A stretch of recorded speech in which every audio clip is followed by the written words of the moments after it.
Okay, so I thought we'd just stick something in a bit more complicated, just to finish off. Okay, much of this is exactly the same as before. Okay, so we're making a map with countries, although we can't really see the countries, they are just there underneath. We've got cities as well now on top, there's rather ugly markers there. And we've got 4 base maps and a layer control. This was what I was trying to tell you about earlier. We've got the 4 base maps here, and we've got the 2 overlay layers of GeoJSON data up the top there. Okay. Google Satellite Imagery, define. Google Street Map, tile layer, define. Terrain layer, OpenStreetMap. So there's our 4 base map layers. Slightly different syntax for the URL for each. All of those came off the Leaflet examples. You just search Google and Leaflet and tile layers, and you'll get the URLs for them. Yes. You say that is some different. Slightly different URLs, yeah. I mean, just some of them have this. Oh yeah, well they probably should be the same. This is a bit quick and dirty, Yes, some of those parameters I've just cut and paste out of them, and one of them had a 12 and one of them had an 18. Well, yes, probably should tidy those all up.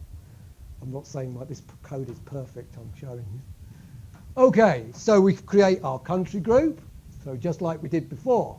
On the last example, I'm going to create a layer group for a country called country group. I've got my function, my city country pop-up. So I'm now naming it country pop-up because I've got one pop-up function for country and one for cities.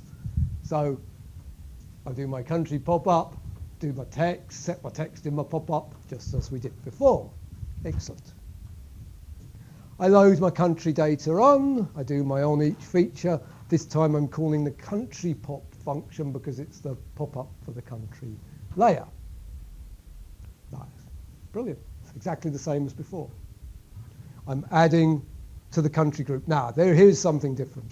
At this point, I'm just adding to the country point. I am not adding to the map yet. So I've added all them. So I've got as far as adding them to the group, but I haven't added the group to the map yet. Okay. So I've got a global variable, which is storing the country group. Then I do exactly the same with cities. I create a city group as an empty layer group. I have a function that defines my pop-ups for cities. Note, it's got some different text in here, but it's essentially the same. It's just slightly different formatting. I then load my GeoJSON file just like I did my countries file. The URL for my city's GeoJSON file. Again, LGeoJSON to create and then I'm adding the JSON features, the GeoJSON features to my city group, my Leaflet feature group called city group. I define my map, and I want to add, when I first create my map, I'm adding the Google satellite layer, the country group, and the city group to my map. I'm also adding a control layer. I've got my 4 base maps. My 4 base maps defined as an object with the names that are going in the pull-down control and the variable that points to the layers. I've also got my feature layers. I've got a variable called feature layers, which is similar, but for my data, overlay layers on top. What's the difference between a feature layer and a base map? Well, you can only ever have one base map being displayed on any Leaflet map at any one time, whereas you can have as many feature layers as you like on top. Then I just add my layer control, my base maps, and my feature layers to the map. Ooh, when did I add my... I'm wondering when I actually added the data to the map. When did I actually add bar map, geoslips? Oh, there, because this will add the data as well. Because this is the layers that are being added to the data when I create it. So I don't actually need to put an add to map. I can just add them to the layer like that, to the map like that. And that's as simple as that. And that gives me this kind of map. And that works quite well, apart from obviously the symbols are a bit large and they're basically a bit large and plonky. These are what are called marker symbols. By default, Leaflet with points adds a marker, what's called a marker on. And by default, they're these kind of pointer markers. You can change their color. You can refer to other markers. However, there's an alternative way of displaying points, which is to display them as points symbols. So instead of displaying them as markers, we display them as points, which is there's a subtle difference here. So here we're actually drawing a kind of point or a circle here rather than using the default marker symbols. So how do we do that?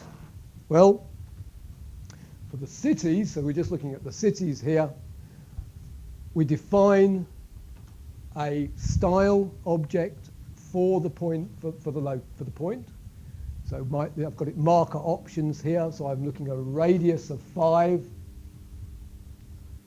I'm looking at a fill color. There's the fill color. That's the outside circle color. That's the weight of the outside line. That's how opaque it is, whether it's transparent or not. And so the outside has an opacity of 1, so it's totally opaque. The inside of the circle, we've set it to 0.8, so it's slightly transparent, the inside of the circle. Then in the cities GeoJSON function, notice we've got this new parameter here, this new value here, which is called point to layer.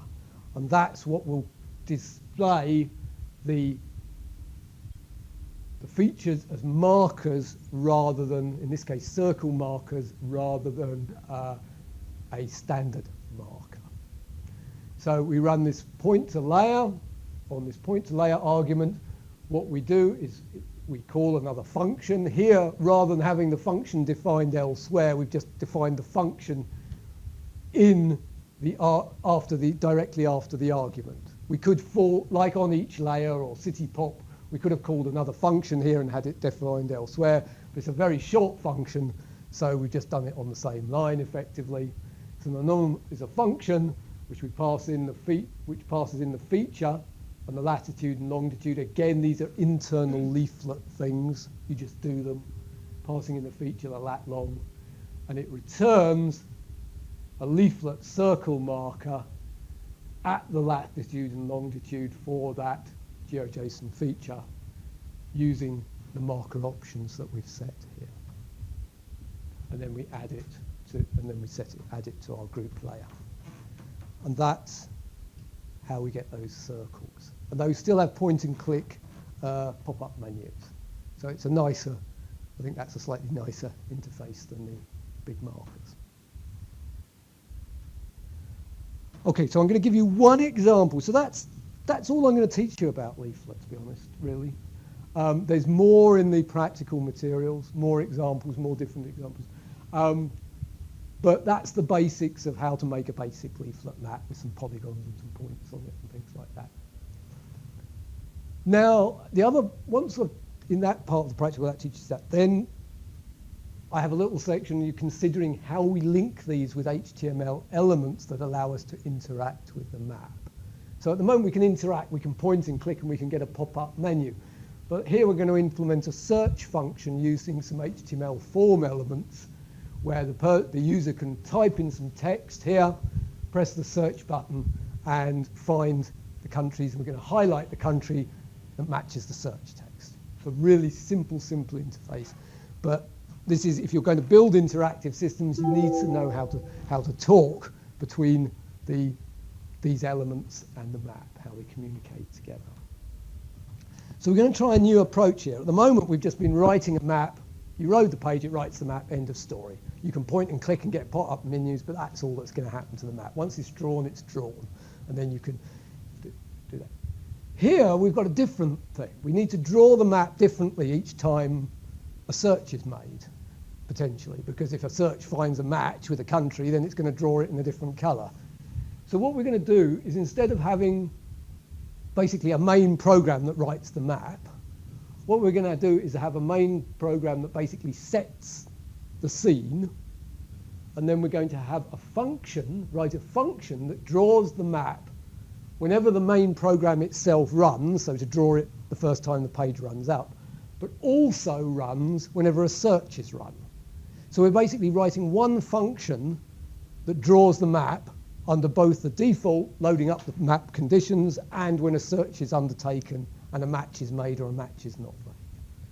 And the logic behind it is if the country name matches, or sorry, matches, or is equal, I've got to repeat it myself. If since the country name matches the search text, then draw the country in a highlight style, else draw the country in a default style. That's going to be the logic of our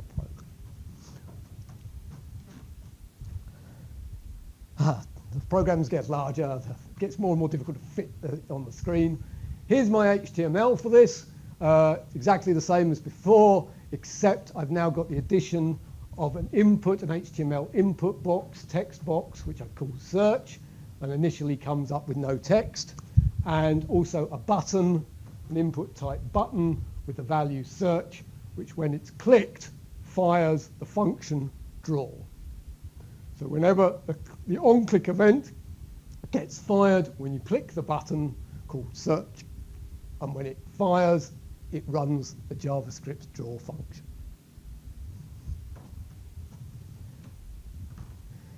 JavaScript. Define the map, we know. Country group, yes, create our country group, do our pop-ups. Same as before, nothing new. It's very small and I'm going to see it in a... Then we have the draw function. This is the draw function in its entirety. So we're going to call the draw function when the page loads, and then every time that button, search button, is pressed. So the first thing that I'm going to do in the draw function is going to see whether the country group exists on the map or not. So the first time the program runs, there's going to be no country group because the country group, there's no country group on the map. Subsequent times we draw it, there's going to be a country group there. And we need to clear that before we can reload another country group layer on. So I've got an if statement there. So if the map has a layer called country group, that's the group country, then I'm going to clear that country group from the map, basically. So if there's a country group, first thing we do, throw it away. The only layer on our map is country group. There are no other layers on the map. So in this case, no, we're getting rid of it. Okay. Then we draw the countries. We read the JSON file. We run our function. LGeoJSON data. We've got a, we're going to set the style to draw each polygon, each country. Now we want, in this case, to draw, if there's a match with the text in the search box, then we're going to draw that country in red, otherwise we're going to draw it in blue. Okay? So the style argument was where we can define the style to draw the object in. In this case, we're going to define the style using a function on the feature, a GeoJSON feature. Within that function, I first of all get the value in the search text box. So I go to the HTML document, DOM, and the document object model. I use the getElementID method. I search for the element called search, and I get its value, which in that case is the value in the text box. Then I have an if clause that say if the feature property's name, the name of the country that's being processed at this moment, is equal to the string, the value of the string, then I'm going to return the color red and the weight of 1 as the style object. However, if it doesn't match that, then I'm going to return this color, this HTML color code with a weight of 1 as well. So I've got return a different style depending on whether the country name is the same as the search term. Rest is pretty much the same. I've gone through those. It's just more detail because I wasn't sure whether you could see all the code in one go on that thing. And here we go. I've stuck in the string France. I press search. The program runs. The if clause, we get a match with France, and France is displayed in red. All the other countries are displayed. That is about the simplest connection we can make between HTML form elements and the map itself. But there are problems with this. It's case sensitive because JavaScript is a case sensitive language, so if I put a lowercase f, we're not going to get a match. So we need to add some more coding to deal with case sensitivity.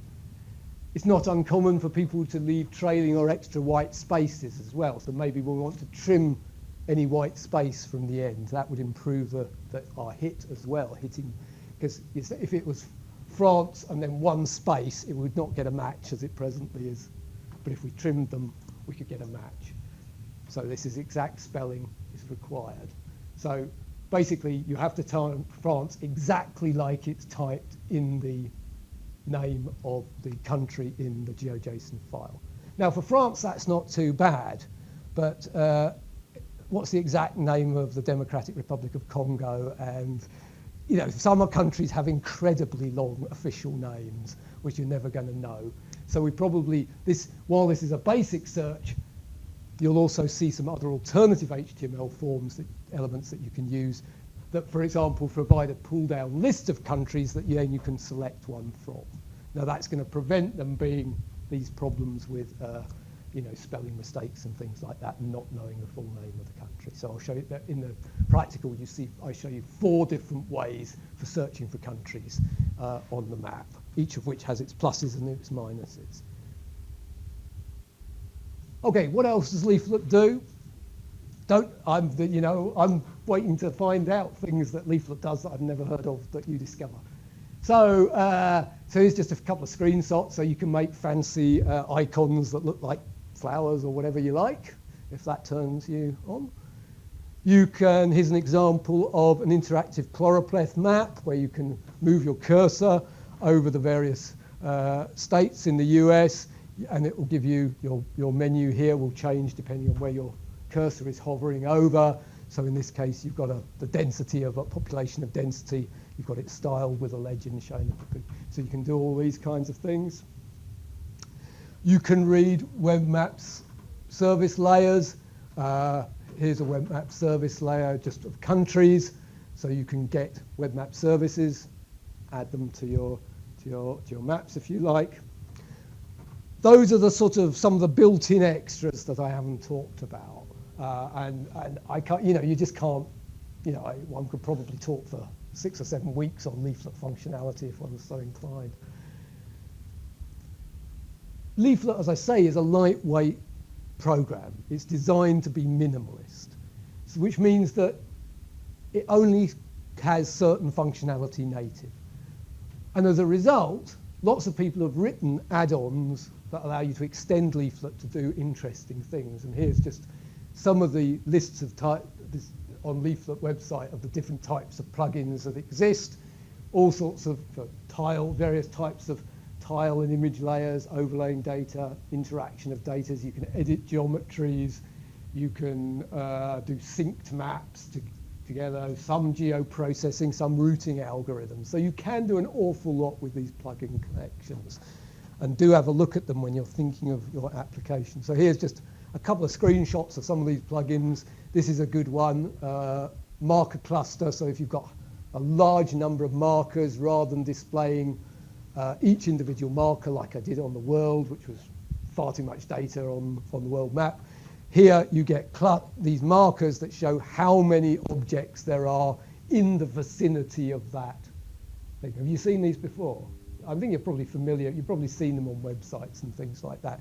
So if we zoom in, if we clicked on 58, we'd zoom in, and that 58 would break up, and we'd see other lower level clusters until we eventually would see the individual items. So if you've got large numbers of objects, of points, a cluster map is a good way of providing a high-level overview of the pattern, which you can then sort of burrow down into to more detail.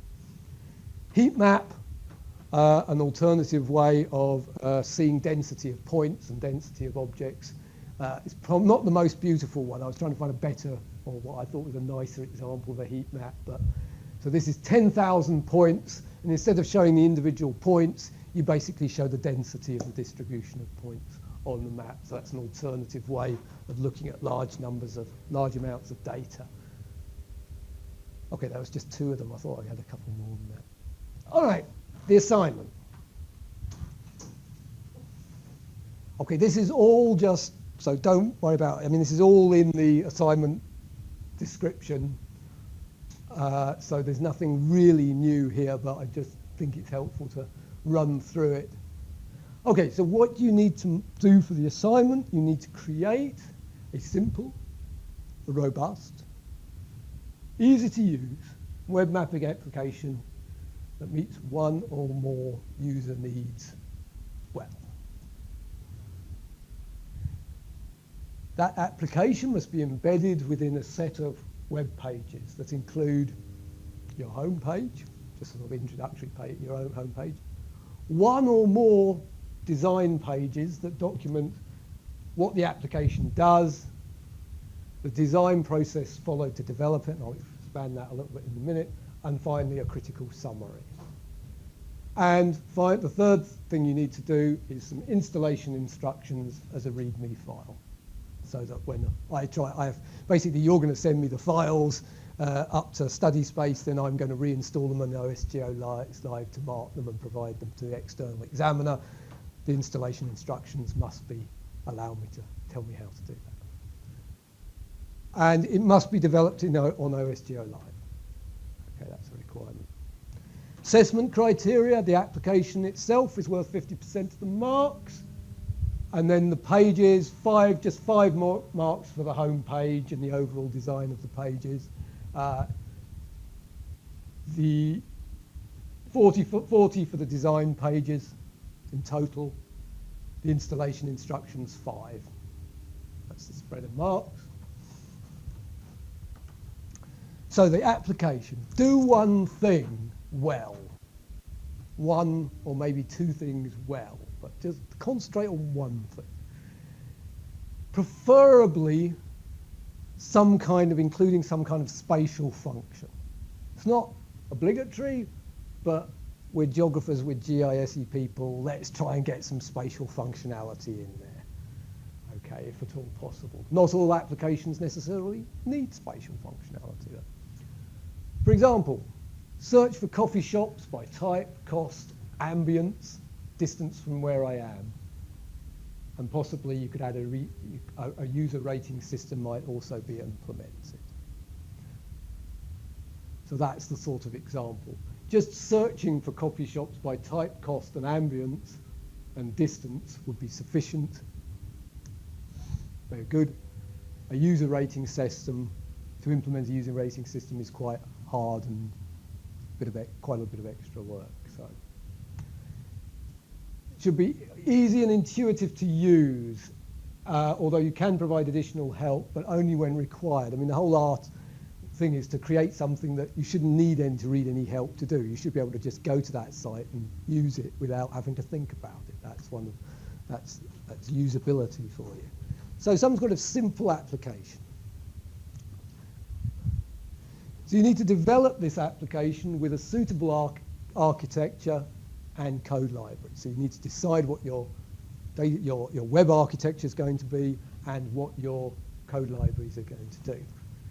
So while I expect most of you to develop in Leaflet, I'm not actually telling you to develop with Leaflet. If you want to use open layers, you can use open layers. If you want to use the Google Maps API, you can use the Google Maps API. But I'm not providing you any help or instructions on how to use those. So, well, I would provide a little help if I could, obviously, but that's up to you. So you can just use any JavaScript libraries you like.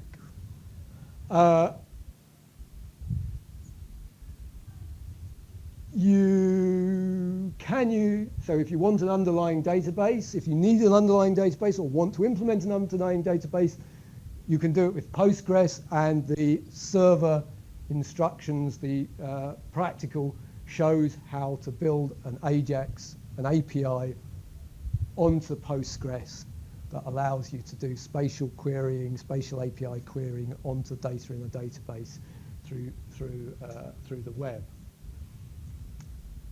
There is absolutely no need to build a database and build an API if you don't need one for your application. Some applications might need a database behind it. So if you've got a user rating system, you need to add your user ratings to a database to store them, for example. If you had 20,000 points and you didn't want to serve up all 20,000 points, load every 20,000 points out of a GeoJSON file, which would be quite slow, maybe a database where you can only load a subset of the points that you need at any one type might be a better solution. So there's no requirement at all for a database. You could have all your data just in local JSON files. However, some applications might want an API. So you don't need to, unless it is the most suitable architecture to deliver your task. And I will say as well, I'll allow people to get away with building. If you want to build a database AJAX API, but it's not really required for your application that exists, as long as you if you say, okay, in the future, it would be useful to have a database, this is why, then that's a reasonable reason as far as I'm concerned for you to spend time developing the database. I want to be generous. If you're interested in developing the database API from your personal side, I will look on that as kindly as possible, okay, rather than saying you've used an incorrect architecture given the data. Anyway, if you've got any doubts, come and talk to me, basically.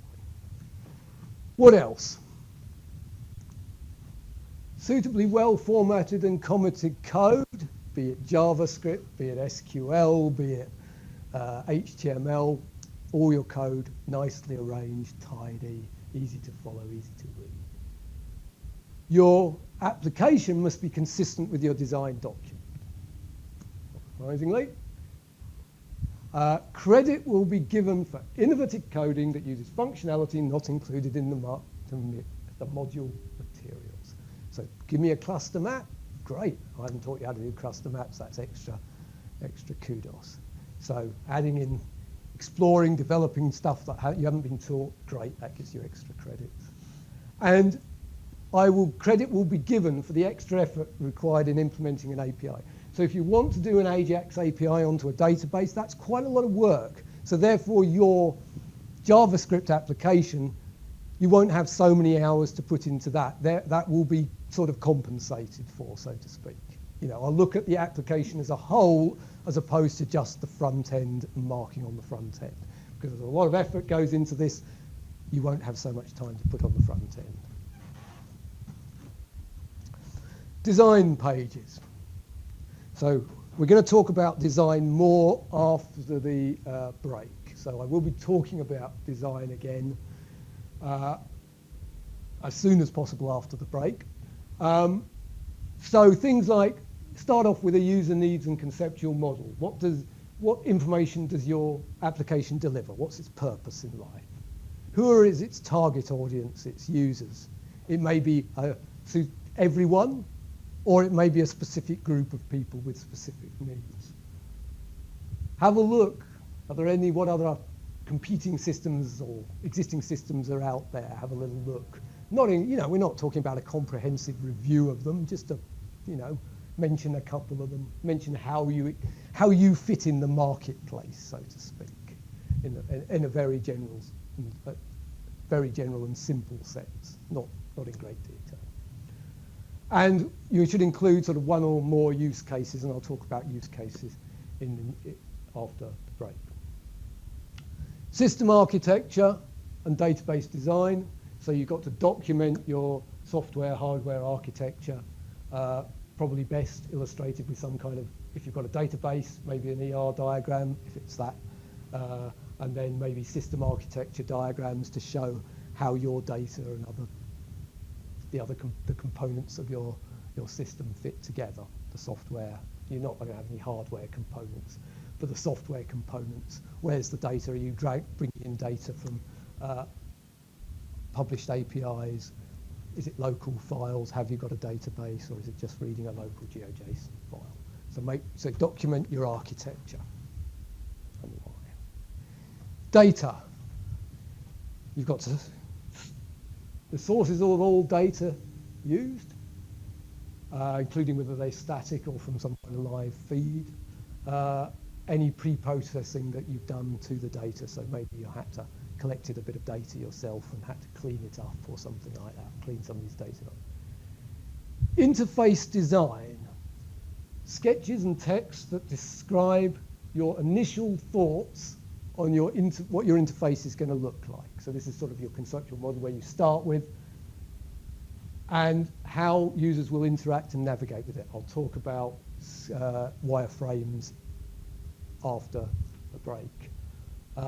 So basically an interface sketch for now, what you would like to be able to build.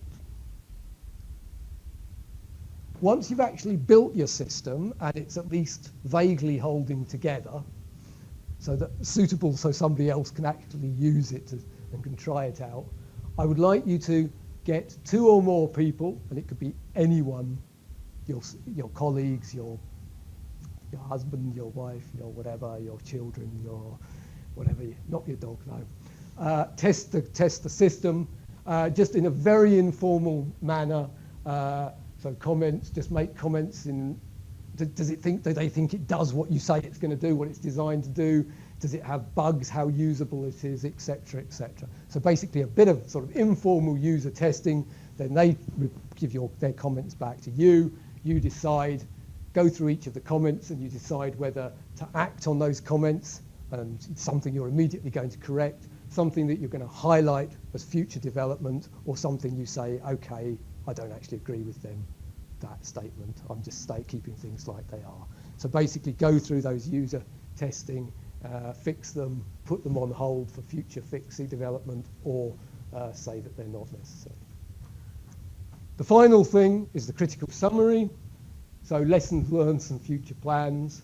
So what I'm really interested in is you having a design plan that you're going to do over the enrichment week at a basic level, and then see what the difference is between what you think you would like to do now and the reality of what you do at the end of the day. Almost certainly it's going to be a lot less than you hoped to do at the first place. So be reasonably ambitious, not crazy ambitious, but it'll be reasonably ambitious to start with. The reality is you're making a point-and-click map with pop-ups is quite an undertaking as it is.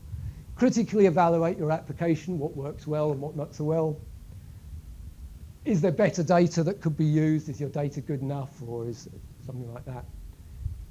Could you build a better architecture? What could you do? Do you think there's going to be problems if you add a lot more data in? Do you think it'll scale? What are the next steps in application development? What new functionality would you add to your app if you could? So that's sort of the critical summary. Really, so a couple of years ago, a student did coffee shops in Kingston. The users were anyone. The functionality was basically provide a map of the coffee shops, allow a search by cost, ownership, ambience, and opening times, search within a distance of a user-defined location, and search by postcode. The reality was she only implemented the top 2 of those. Still got a pass. Still got a pass. So possible sources of coffee shop data, well, maybe there's a web service out there of coffee shops UK web API.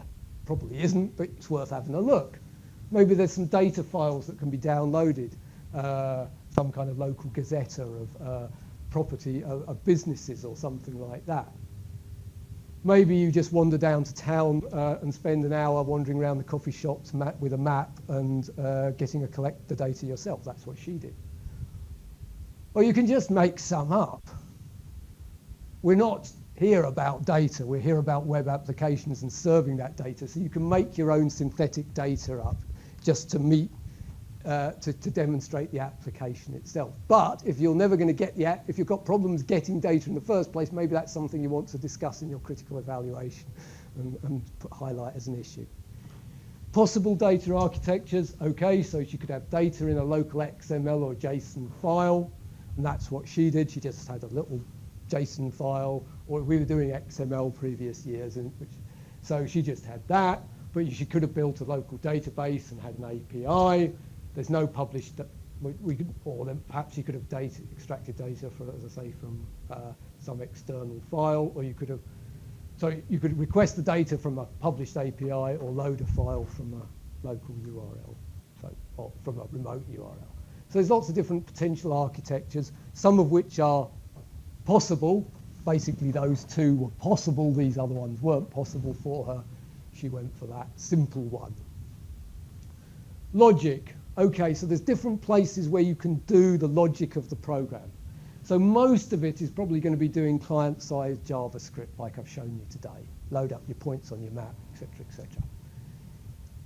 If you're building a database and have an underlying database, then obviously you can do things like spatial searching using PostGIS in Postgres. So you can put in a query, you can build an API that says, given these coordinates, latitude and longitude, return me all the shops within 500 meters. And it'll return all the coffee shops within 500 meters from your database, and then you display them on the screen. That searching could also be done client-side with JavaScript, in that if you had a static file with your coffee shops in, a JSON file, you read all the JSON file, loaded up all your features into JavaScript. Leaflet does support some simple functionality for spatial searching. I think it does point in polygon, and it does a couple of other spatial searching algorithms as well. However, there is a JavaScript library called Shapely that is specifically designed for overlay analysis between vector data. So maybe you could read all your coffee shops from JSON, then use the Shapely program to do your spatial searching on the point. So you can have different logic in different places in your program. Okay, we'll ignore that. Okay, so here's a suggestion. Time is starting to trundle on. We're almost 3/4 of the way through already. It only feels like you just arrived the other week. I don't know. So I suggest over the enrichment week, you spend a little time thinking about this application. So develop a conceptual model for your web mapping application. Basically, what will it do and who might your users be? Then I would like you to just simply draw a wireframe sketch of how you think the interface might look. Okay, I'm going to talk a bit more about wireframe sketches next year, but you look them up. They're pretty straightforward. It's a pencil drawing of what the interface is going to look like. You're clever enough to work that out. And also have a little think or a little search to see what data is available. So basically, over the enrichment cake, come up with a basic plan. That's what I'm asking you to do for your application.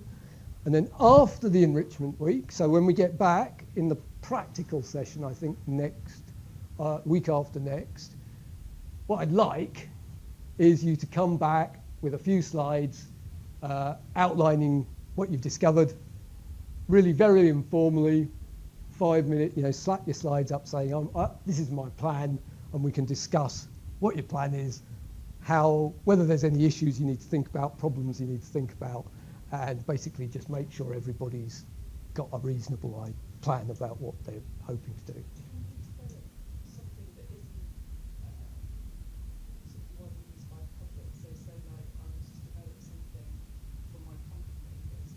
Yes, yeah, it can be anything you like. Yes, can it be for a company? Yes, your users could be you personally. You may be the only user of the system. It may be for a research group. It may be for a small group of users or something like that.